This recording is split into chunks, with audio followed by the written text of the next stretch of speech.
Yeah, welcome back to another episode of the Format Podcast. Thanks for joining me today. Got an interesting show for you here today. And who else are we going to talk about in the height of the NBA? We just found out last night that the NBA Finals is going to be the Miami Heat versus the Denver Nuggets. And despite all of that, we find ourselves still, of course, doing that which I, among others, complain about in the sports media. And that's what? Talking about the biggest name in the NBA, and that is LeBron James. But before we get to that, you know what time it is. You know what we got to do. If you haven't already and you're here on YouTube, please click that subscribe, that like, and that notification bell. If you want the audio only version of the podcast, open up your audio podcast platform, do a little search. We should come right up, the Format Podcast. Make sure you share the pod with other people you know that want a different voice and want to hear a kind of different take on the sports stories of the day.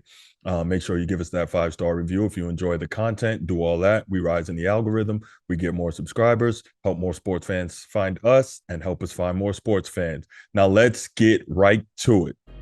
Okay, LeBron James. So I've done a number of shows on this topic. This is a slight variation, but it seems to keep getting back to the same thing, right? Who's got it better than LeBron? LeBron is always finding a way to get the attention. I don't know that I've ever seen. I mean, all these great players have incredible egos, right? They all have large egos. When you're that great, that's going to come with it. That's just part of it. But I don't know that we've ever seen someone that seems to crave the spotlight and the media attention, at least not in the NBA, more than LeBron James does. It's insane. And what am I talking about this time?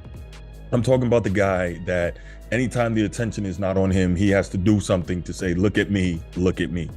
And it's crazy because of all the amazing things that LeBron James has done in his incredible Hall of Fame career. Somehow he seems to get absolved of all the less than amazing things, right? And I'll get to the main topic of this show in a minute, but when we talk about the less than amazing things, what are some of those things? Some of those things are, we talk about how great he is and how he can drag a squeegee and a mop bucket in his prime to the NBA Finals, but that's not really true, is it? Because since 2010, this guy has had over 70 players traded off of his rosters. If he's so great, why does he need such constant roster turnover and reconstruction if he can just drag anybody to the finals? Really don't understand that. We've never seen that before with an all-time great player that's on his level or has played on the level of his career, right? We've never seen that before, okay? We've also never seen a guy on his level that's gotten so many coaches fired. And we can go down the list. I'm not gonna do that, but you know, with the Miami Heat being in the NBA Finals now, we see what an elite coach Eric Spoelstra is, and he's probably one of the top 3 coaches in the league now. And imagine LeBron James tried to get him fired. And if you don't believe me, I've talked about this before, but if you don't believe me, just look it up.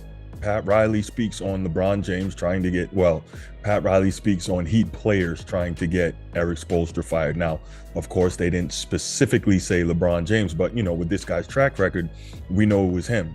There was basically commentary about LeBron James's first year in Miami, and he went to Pat Riley's office along with, I believe it was Bosh and D Wade, and he's asking Riley kind of, you know, it's an indirect question, but he's asking him if he ever gets the itch. And Riley's like, the itch, you know, basically the itch to coach again. So you can tell what LeBron is trying to do there is say without saying that, you know, you should come down and coach the team and get Spoelstra up out of here. But obviously Spoelstra ends up coaching these guys to 4 straight finals and winning 2 championships. And thank you, Ray Allen. He would have won 1 championship. But anyway, yeah, so LeBron James, I mean, the guy tried to get Spoelstra fired. We know he got David Blatt fired, and we can go on down the list. But the point is, again, somehow he seems to be immune from all of this, right? He's immune from the constant turnover and roster reconstruction that he requires everywhere he goes. He seems to be immune, and people somehow take it as some type of badge of his greatness that everywhere he goes, when he leaves, the roster and the franchise is left in shambles, as if he's so great that it just can't function without him. Really, that's not what it is. He puts them in a position where, unless they have elite front office management, a la Miami, this is a guy who he creates so much roster turnover, as I mentioned, and that he puts the team in position to where they're in big trouble when he's gone, i.e. they've traded away their young key core assets, and they've likely traded away their draft picks for the foreseeable future. So it's tough to get out from under the shadow of LeBron James once he's gone. So he tries to get coaches fired. He messes up roster construction. not tries to get coaches fired, does get coaches fired, messes up roster construction, has failed on the big stage like no other all-time great besides Jerry West and Elgin Baylor, and somehow gets absolved of that as well. I mean, think about it, right? He went to the finals for the first time in an incredible run when he knocked off the Detroit Pistons, who had been in the Eastern Conference Finals, I want to say the previous 6 seasons in a row. So he knocks them off with the epic performance, and he goes to the finals, gets swept by the Spurs, but what do they say? There's no, he doesn't, basically the excuse is made that he had no reason being there and that he had the worst finals team of all time, blah, blah, blah. And it's just amazing that no matter what, somehow this guy seems to be immune to the criticism other than the 2011, which there was just no way to defend him and hide him from that. But anyway, so this is... I mean, we've never seen anything like it. And this is why I say stuff like, who's got it better than LeBron? And, he controls the media and he controls the fans. Like, this guy he's like a witch doctor. It's like he's got voodoo on people, the way he can control them and pull the strings like a puppet master. It's absolutely amazing. But anyway, I say all that to get into the point of this show, right? So he manages to avoid all of that stuff, but more so than that, he is probably the greatest attention seeker that we've ever seen in the history of the NBA. Now, obviously, as I mentioned, to start off, Miami Heat, they just knocked off the Boston Celtics last night, and they will be facing the Denver Nuggets starting Thursday in the NBA Finals. And so, obviously, the Denver Nuggets swept the LA Lakers, LeBron's team, in the Western Conference Finals. Now, immediately after that, LeBron started intimating that it was a possibility that he may retire this offseason. He has a lot of thinking to do. For me personally, I don't think it's a function of he actually wants to retire. I truly believe that was about him knowing, because again, he's extremely well calculated. That was a function, in my estimation, of him knowing that if he said that, the attention would be on him pretty much for the duration of the offseason. Then, again, the attention is no longer on him. We talked about that for a couple days, and now everyone's looking at playoff Jimmy and everyone's looking at Nikola Jokic and thinking that we've got a semi-interesting NBA Finals matchup, the Nuggets versus the Heat. Can the little engine that could, the number 8 seed Miami Heat, can they do it one more time and pull off yet another upset and win the championship, which would definitely cement Spoelstra probably in the top 2 coaches in the NBA, depending on who you ask, maybe the first. I still got to go with Coach Pop, but Spoelstra he's done a lot, and he's done it with many different iterations of this Miami Heat team. But anyway, so LeBron he's on the side, and he knows no one is paying attention to him right now. No one is particularly talking about him. So what does he do? He drops an Instagram post, very slick. Check this out. So you can see here, he's got this Instagram post, and it's a picture of him in high school at St. Vincent St. Mary's in, I want to say Akron, Ohio. I think it was Akron, not Cleveland, but Akron. And it has a quote from Jay-Z. I'm supposed to be number 1 on everybody's list. We'll see what happens when I no longer exist. So we can look at this a couple of ways, right? So first thing that struck me, I'm supposed to be number 1 on everybody's list. Here he is again, pushing this GOAT narrative. And see, this is the thing I talk about.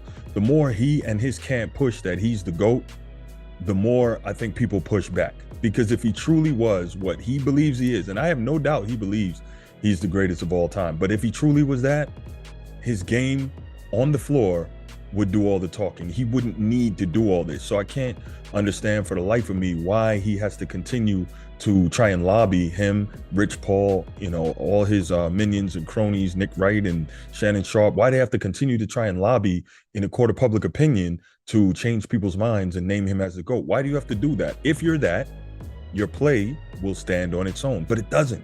That's the problem, right? So anyway, that's the first part. It's he's lobbying again to be recognized as the greatest player of all time, which I don't believe he is. Now, the second part is, we'll see what happens when I no longer exist. So now it's back to the intimating that I may retire this offseason. Again, there's $97 million sitting on the table. LeBron is a billionaire, but billionaires don't leave tens of millions of dollars hanging around. They just don't. So I can't see him retiring and leaving that money on the table. Besides, he has said numerous times over the last few years that it's his dream to play with Bronny and possibly Bryce in the NBA. Now, I think he knows that he won't physically be able to be around long enough to play with Bronny and or Bryce, but Bronny is a legitimate possibility if Bronny is good enough at USC this year to be a one and done. He's a legitimate possibility. Or maybe LeBron takes a year off, rests up his body, comes back to play with his son wherever his son is. Who knows? But the point I'm trying to make is we'll see what happens when I no longer exist. Here he is again, because he knows that when he makes these cryptic comments, right, people are going to do exactly what I'm doing now. They're going to talk about it. They're going to discuss it. They're going to try to dissect it. And he can sit back and he can smile knowing, got him again. I got the attention of the media. I got the attention of the fans. I'm taking the attention off the NBA finals and it's all on me. And so, this guy, he continues to win. He cannot lose. And hey, I can say whatever I want, but guess what? LeBron did win because I am here and I'm talking about him right now, which is exactly what he wants. The mainstream sports media is talking about him. The podcast media is talking about him. What is it, quote unquote, Draymond and the new media, right? Everybody's talking about LeBron, and that's exactly what LeBron James wants. So good on you, LeBron. Brilliant, brilliant move as always. Well calculated, well played out. And I guess this is what we have to look forward to, little things like this to keep his name in our mouths for the duration of the NBA offseason until we find out exactly what his plan is, which I believe is to suit up in the fall for the Lakers and continue to collect his money and continue to load up on these stats and try to put all the records out of reach that he has. So what I want to know from you, what do you think was the point of LeBron James's cryptic Instagram story post? I'm supposed to be number one on everybody's list. We'll see what happens when I no longer exist. Do you believe that he's even seriously considering retirement? Do you believe that he's just looking for attention to try and take attention off the finals and place it back on him? Leave your comments in the comment section. Can't wait to hear from you. I'll be back with the next episode, and I'm out. Peace.